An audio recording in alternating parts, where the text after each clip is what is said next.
راستہ بدل کر ان دو چیزوں پر مرکوز کر دو، یا اللہ یہ حاجت ہے یہ پوری کر دیجئے، یا اللہ یہ آپ نے مجھے اچھی چیز عطا فرمائی ہے میں اس پر شکر ادا کرتا ہوں۔ تو شکر ایک ایسی نعمت ہے، ایک ایسی عبادت ہے۔ ہمارے حضرت والا فرمایا کرتے تھے، اللہ تعالیٰ ان کے درجات بلند فرمائے، فرماتے تھے کہ یہ شکر ایسی عبادت ہے کہ کسی کو پتہ بھی نہ چلے کہ کیا عبادت کر رہا ہے بندہ۔ اگر تم نفلیں پڑھ رہے ہو تو اس میں ریاکاری کا بھی احتمال ہے، اس میں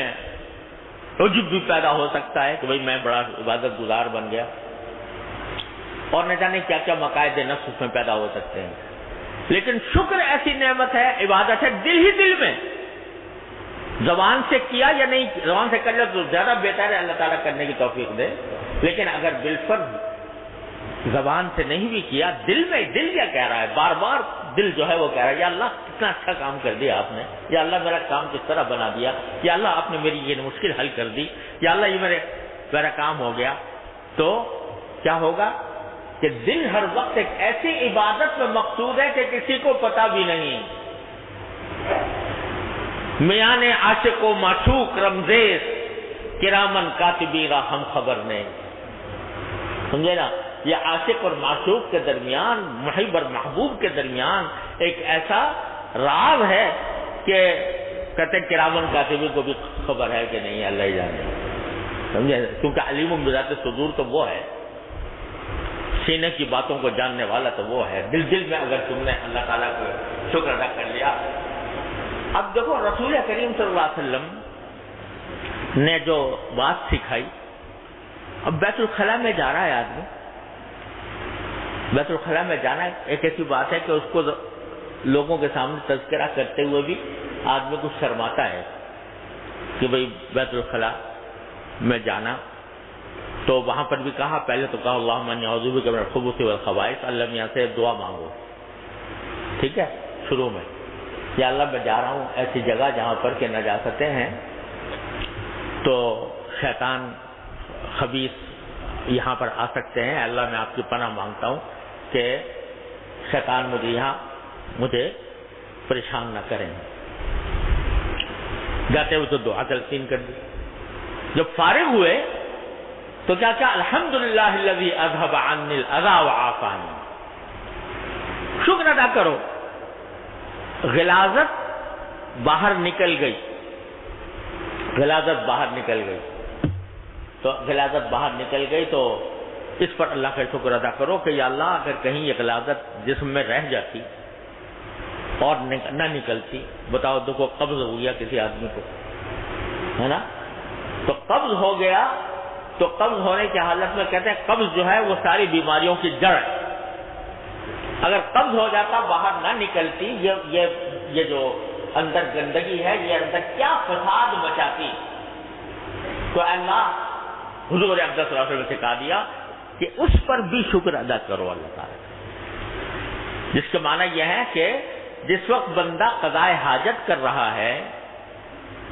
اس وقت بھی اللہ تعالیٰ کی معرفت کا وہ ذریعہ بن گیا کہ یہ گندگی تو مجھے نظر آ رہی ہے، باہر اللہ تعالیٰ نے نکال دی ہے، اگر اندر رہتی تو کیا فساد مچاتی۔ تو توجہ اس طرف دلائی کہ جو معمولی باتیں جن کو آدمی نظر انداز کر دیتا، بیت الخلاء میں گیا اور واپس آ گیا، اور واپس آ گیا، غفلت کی حالت میں گیا، غفلت کی حالت میں واپس آ گیا، لیکن جو بندہ اللہ تبارک و تعالیٰ سے قرب چاہتا ہے وہ اس کے اوپر بھی شکر ادا کرتا ہے، چاہے دل میں کرے چاہے زبان سے کرے، چھوٹی نعمت ہو یا بڑی نعمت ہو، اللہ تبارک و تعالیٰ کا شکر ادا کرنے کی عادت ڈالو۔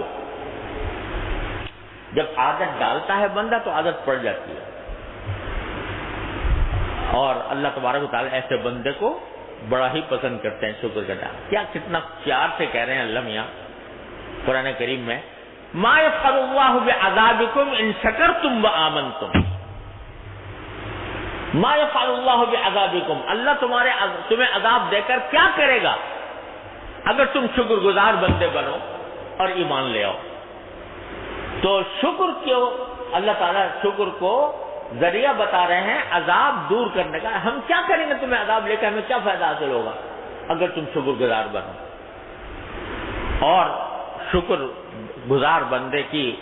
حضرت نوح علیہ السلام اتنے بڑے پیغمبر 1000 سال تقریباً زندہ رہے اور ساری زندگی دین کا کام کیا، تبلیغ کی، دعوت دی، اور ان کی تعریف کیا کی قرآن میں؟ انہ کان عبدا شکورا، وہ ایسے بندے تھے جو شکر گزار تھے۔ تو شکر گزاری کا اللہ تبارک و تعالی اتنی قدر پہچانتے ہیں۔ کان اللہ شاکرا علیما، اللہ تبارک و تعالی خود قدر شکر کرنے والوں کی قدر کرتے ہیں۔ اور شکر کو اللہ تبارک و تعالی نے ایسی چیز بنایا ہے کہ یہ جتنا بندہ زیادہ شکر ادا کرے گا اللہ تعالیٰ کی نعمتوں کے اوپر، اتنا ہی شیطان کے حملے سے محفوظ رہے گا۔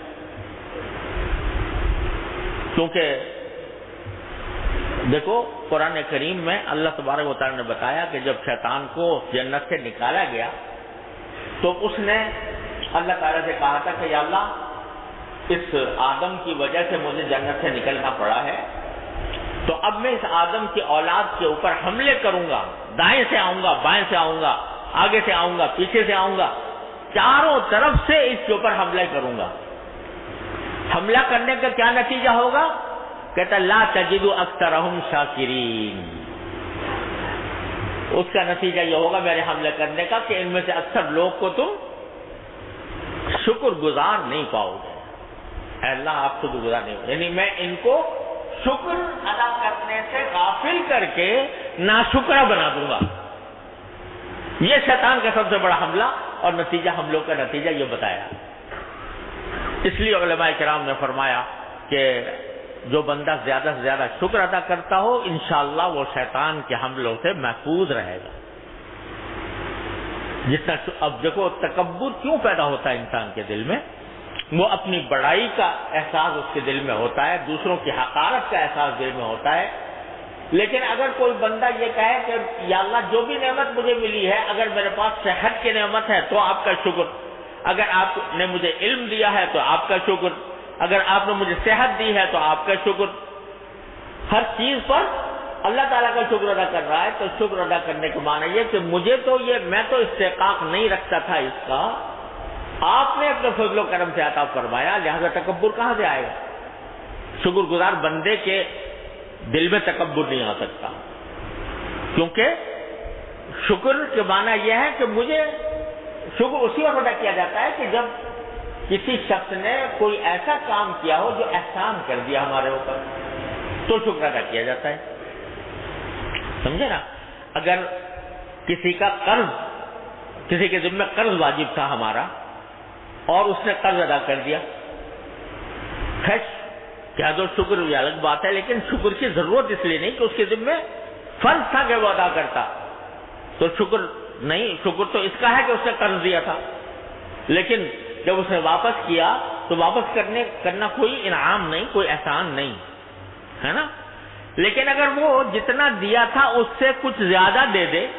اپنی مرضی سے، پہلے سے شرط لگائے بغیر، قرض مانگا تھا 100 روپے اور طے ہوا تھا کہ 100 روپے واپس کریں گے، لیکن 100 کے بجائے اس نے 110 دے دیا اپنی مرضی سے، پہلے سے طے کیا، اب پہلے سے طے کر لیا تو سود ہو گیا، لیکن بغیر پہلے سے طے کیے ہوئے وقت پر آپ نے زیادہ دے دیا۔ جیسے رسول کریم صلی اللہ علیہ وسلم کی عادت یہی تھی کہ جب کسی سے کوئی ادھار معاملہ کرتے تو کچھ زیادہ دے دیا کرتے تھے، تو اب اس کا شکر ہوا، بھیا بہت بہت شکریہ آپ نے زیادہ دے دیا۔ تو اللہ تبارک و تعالیٰ کا شکر ادا کرنے کا معنی یہ ہے، صحت پر شکر ادا کرنے کا معنی یہ ہے کہ یہ میرا کوئی قرضہ نہیں تھا آپ کے ذمہ کہ آپ مجھے صحت دیتے، لیکن آپ نے دی تو یہ آپ کا کرم ہے، میں آپ کا شکر ادا کرتا ہوں۔ تو جب یہ دل میں آ گیا کہ میرا استحقاق نہیں تھا، میرا کوئی قرضہ آپ کے ذمہ نہیں آتا تھا کہ آپ مجھے یہ دیتے، لیکن آپ نے اپنے فضل و کرم سے دے دیا، لہذا میں شکر ادا کرتا ہوں، تو یہ شکر ادا کرنا شکر گزاری بن گئی ہے۔ اور اس شکر گزاری کی وجہ سے بندے کے اندر اپنی بڑائی کا تصور نہیں آ سکتا کہ میں مستحق تھا، میرا حق تھا اللہ میاں کے اوپر کہ وہ مجھے ضرور یہ نعمت دیتے، تو جب یہ بات نہیں تو تکبر بھی نہیں آ سکتا۔ تو شیطان جو ہے وہ راہ مارتا ہے جن راستوں سے، اس کا بہترین علاج یہ ہے کہ بندہ شکر گزار بن جائے اللہ تبارک و تعالیٰ کا۔ لیکن حقیقت میں شکر گزار بندے قرآن کریم میں اللہ تعالیٰ شکایت کرتے ہیں کہ ہیں کم، قلیل من عبادی الشکور، میرے بندوں میں صحیح معنی میں شکر گزار بندے بہت کم ہیں۔ نعمتوں میں تو سب کو میں نے سیراب کر رکھا ہے، سب کو دے رکھا ہے، کافر کو، منافق کو، مشرک کو، مسلم کو، غیر مسلم کو، سب کو رزق دے رہا ہوں، بری خان یغما سے دشمن سے دوست۔